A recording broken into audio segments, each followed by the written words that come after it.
জিরা এই যে এটা মাছের নাম কি জানি না, চান্দা মাছ নাকি। একদম সবজি কাটটা ধুইয়া উইয়া রেডি করে লইছি, কাঁচামরিচ, বেগুন ডাটা, টমেটো সব একবারে। আর এটা হলো পুরোনোর লিগা লইছে রেডি কইরা। আজকে আমি আমার মতো যারা নতুন কাজ করছে ইউটিউবে আর হইলো ফেসবুকের বন্ধু দিদি মাসি কাকু সবরে কইতাছি, আপনারা ভালোভাবে জানেন আমি সাজায়া গুছায়া কথা বলতে পারি না, তার মধ্যে ভালো করে ভিডিও করতে পারি না, থাম্বনেল বসাইতে পারি না। তাও আপনারা ভালোবাসা দিতে আসেন, কথা বলি আগে ওই দিতে থাকবেন। আর আমি হইলো সবের ভিডিও, একটা ভিডিও আমি ছাড়ি না, ইউটিউবে কও ফেসবুকে কও, কমেন্ট করি, লাইক দেই, শেয়ার করি। আপনারা নতুন যারা তাদেরকেও বলছি আপনারা ওইভাবে করতে থাকেন।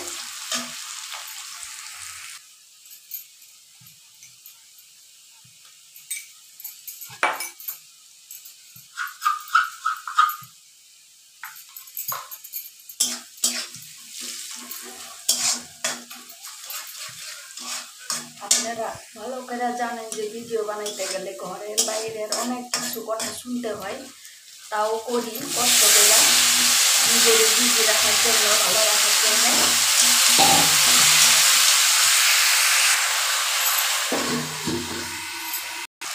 সবজি কাটলানো হয়ে গেছে দিয়া এই জিরা বাটা একটুখানি আসলে দিলেও হয় না দিলেও হয়, আসে ফেলাই দিয়া দিলাম।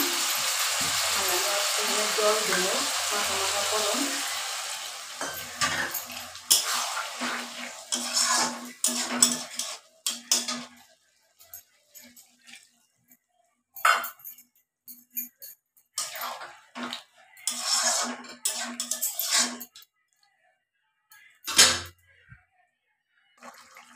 মাছটা দিয়া দেই, তাও ভাবছি হাল ছাড়বো না, ভিডিও করতেই থাকুন। ঘরের মানুষ তো ভিডিও দেখে না, আমার আওয়াজ পাইলে উপর টান দিয়া উঠাইয়া দেয়। আপনাদের সাথে কি এমনটা হয় নাকি বলবেন তো? আমার সাথে হয়, আমার আওয়াজ পাইলে ঘরের মানুষ উপরটা উঠাইয়া দেয়। তাও হাল ছাড়ুন না, থানাইতেই থাকুন।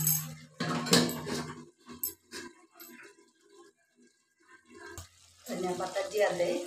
এরপরে আর একটা কথা, ফেসবুকে কাজ করলে নাকি লাইভে আসতে হয়, লাইভে কিভাবে আসে এটাও তো জানি না। তো শিক্ষা নিয়ে আস্তে আস্তে একদিন না একদিন পাবো সেখানের মানুষ। লাইভে আসলেও তো ভয় আছে, আমার ঘরের মানুষে আমার চ্যানেলেই না ব্লক করে দেয়, তাও করুন, জানি না যে ভালো হয়েছে।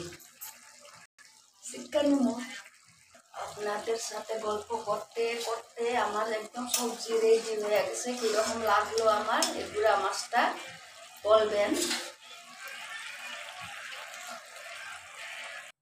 একদম রেডি আমার তরকারি গুঁড়া মাছের। Thank you.